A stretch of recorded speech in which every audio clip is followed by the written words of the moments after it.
c'était un espoir aussi de pouvoir débattre, de pouvoir échanger. C'était bien ça parce que, pour être complètement honnête, j'avais fait le pari que ces primaires ouvertes devaient aussi démarrer sur un partage des enjeux politiques de Marseille. La politique, c'est quand même de partager les enjeux, de cibler et de pouvoir construire ensemble des propositions.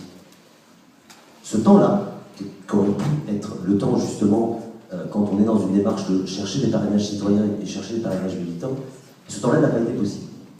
Et on l'a dit tout à l'heure à l'ordre d'autorité.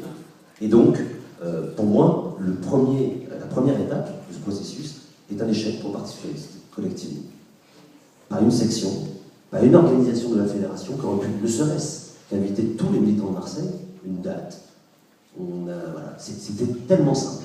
Si ça n'a pas été fait, c'est parce qu'il y a véritablement encore de grosses difficultés d'appréhender le débat contradictoire, sur le fond.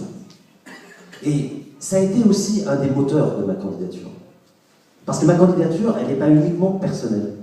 Quand j'ai lancé ma candidature, j'étais entouré de personnes, de militants du Parti socialiste qui sont pour certains présents ici, et puis de militants qui sont engagés par ailleurs, pas au PS, notamment Philippe Poulquier, qui est plutôt à gauche, qui m'a avoué avoir 3 ou 4 fois voté dans sa vie au Parti socialiste, mais qui était prêt à porter un soutien à un candidat dans le cadre des primaires. Il y avait Jean Ponton, le président d'un centre-ville pour tous, qui avait fait aussi ce pari d'essayer, dans cet espace-temps des primaires, de pouvoir partager des vrais débats qui concernent les Marseillais, et eux-mêmes en sont des acteurs politiques, non pas élus, mais dans la transformation de leur vie. Et c'est clair que depuis 3 semaines, pour avoir ces parrainages citoyens, je dirais, chacun y travaille et c'est plutôt ouvert, et cet aspect-là n'est pas le plus problématique, mais pas un espace pour toucher les militants. Je vais m'arrêter là parce que sinon, c'est pas le sujet, et l'enjeu c'est bien de me présenter, et aussi de présenter les axes de notre projet.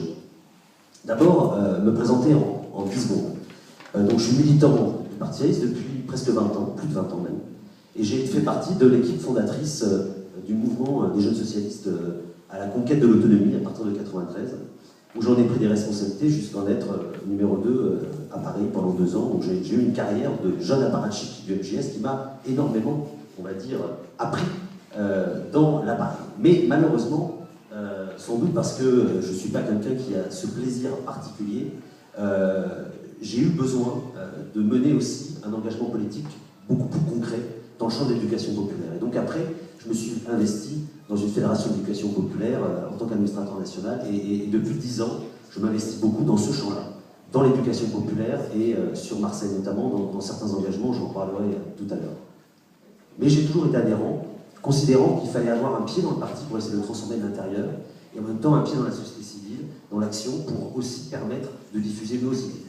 Parce que malheureusement dans le parti, je pense qu'aujourd'hui, tout le monde le partage, le parti n'est pas véritablement aujourd'hui une machine qui permet justement ce débat d'idées, cette formation des militants. Il y a eu quelques tentatives, mais malheureusement aujourd'hui, et ce mois vient de le démontrer, après avoir fait un choix très ambitieux des primaires, par un débat, je ne reviens pas, mais c'est quand même assez caractéristique de nos difficultés. Si j'ai voulu être candidat, c'est pour permettre ce débat-là. Sur quels axes? J'ai pas l'ambition et la prétention de pouvoir avoir un catalogue à proposer aux Marseillais. Le cœur du projet, le centre de notre carte, c'est le processus démocratique. Et non pas le processus démocratique au sein du Parti socialiste, pas du tout. La question démocratique au sein d'une ville. Une élection municipale est la plus belle des élections. Car c'est véritablement tous ces citoyens qui peuvent se rendre utiles et qui sont déjà utiles dans la transformation de Marseille. Marseille doit être la ville la plus fabuleuse, car je pense que c'est même la seule, qui est avec une capacité de cette société civile très diverse, dans le monde associatif, dans le monde professionnel, où les militants de Marseille ne sont pas forcément les élus, c'est-à-dire qu'ils transforment Marseille dans leur champ professionnel, dans leur champ associatif, dans leurs engagements de tous les jours. Et le pire, c'est que les élus sont rarement à l'initiative d'innovation. C'est souvent, quelquefois, même les freins de ces innovations-là. Et ça a été dit, mais je l'ai mesuré pour avoir participé à beaucoup de combats sur Marseille. Cette richesse, elle existe. Cette société civile, ces acteurs marseillais, à l'échelle d'une rue, à l'échelle d'un quartier, à l'échelle d'une profession, ils s'engagent pour Marseille, pour le développement économique, pour l'architecture, pour l'urbanisme. Combien de débats? Alors 4 axes, parce que là je sens que... Il me reste combien? 3 minutes, 4 axes. 4 axes, la priorité c'est l'éducation. Le deuxième axe, c'est quelle vie quotidienne dans notre quartier. Le troisième axe, c'est la mobilité. Et le quatrième axe, c'est quel développement pour Marseille dans les 10 ans à venir. Sur ces 4 axes-là, pourquoi d'abord l'éducation? Parce que c'est la pierre angulaire.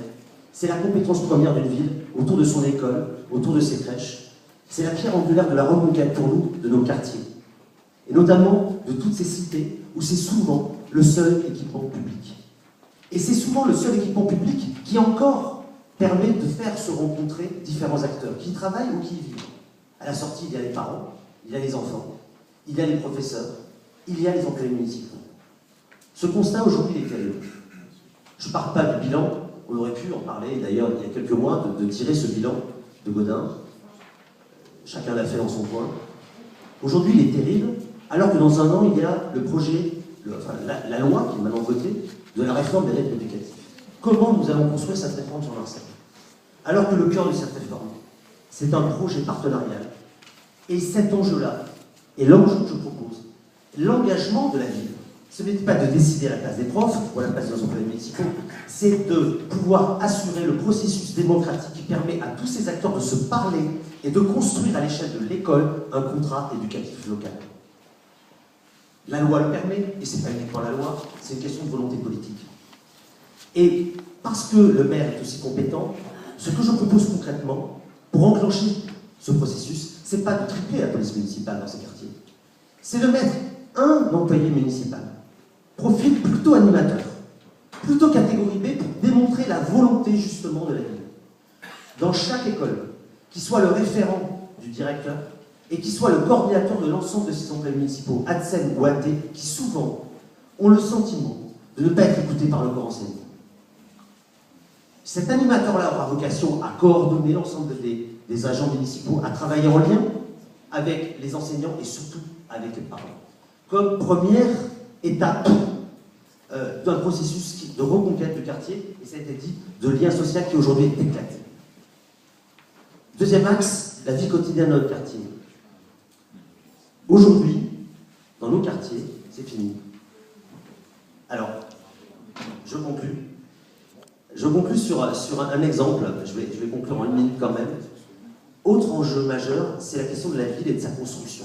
Aujourd'hui, et là pour le coup, je pense que Patrick pourra réagir, il y a une certaine forme de gouvernance partagée entre la ville et la communauté urbaine sur l'avenir de Marseille, sur l'urbanisme. Aujourd'hui, on construit Marseille sur une vitrine pour les touristes. Aujourd'hui, il y a des enjeux qui sont un centre-ville, qui est le seul centre-ville d'une grande ville européenne avec des habitants. La priorité n'est pas un hôtel, la priorité c'est la réhabilitation, la suppression de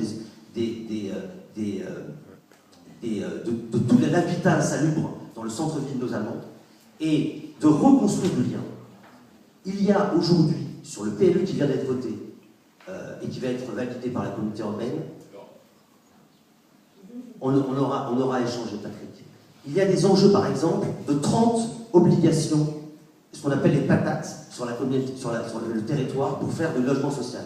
Le premier, je donne un exemple, je sais que ça va faire réagir Patrick, c'est l'îlot des Feuillants, au centre-ville. Il y a 10 ans, la ville décide d'acheter ça au privé.